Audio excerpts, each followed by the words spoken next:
سوات میں اقلیتی برادریوں کے حقوق کے تحفظ کے لیے بین المذاہب ہم آہنگی کمیٹی تشکیل دی گئی ہے۔ یہ کمیٹی ممکنہ طور پر پاکستان کی قومی کمیشن برائے اقلیتوں کی جانب سے وزارت مذہبی امور اور بین المذاہب ہم آہنگی کے تحت پاکستان کی قومی کمیشن برائے اقلیتوں کے مطابق مذہبی شمولیت اور بین المذاہب ہم آہنگی کو فروغ دینے کی وسیع تر کوششوں کا حصہ ہے۔ کمیٹی کی توجہ سوات میں اقلیتی برادریوں کی فلاح و بہبود اور تحفظ کو یقینی بنانے، انہیں درپیش کسی بھی مسائل کو حل کرنے اور پرامن بقائے باہمی کو فروغ دینے پر ہے۔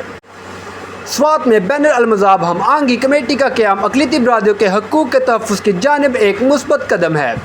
یہ اقدام مختلف اقدامات کے ذریعے مذہبی شمولیت اور بین المذاہب ہم آہنگی کو آگے بڑھانے کے لیے پاکستان کے عزم سے ہم آہنگ ہے۔ تمام مذہبی برادریوں کے لیے عبادت گاہوں کی حفاظت اور حفاظت کو یقینی بنانا، مختلف مذہبی گروہوں کے درمیان کھلے اور باعزت رابطے کی سہولت فراہم کرنا، اقلیتوں کو ان کے تحفظات کا اظہار کرنے اور ان کا ازالہ کرنے کے لیے ایک پلیٹ فارم مہیا کرنا۔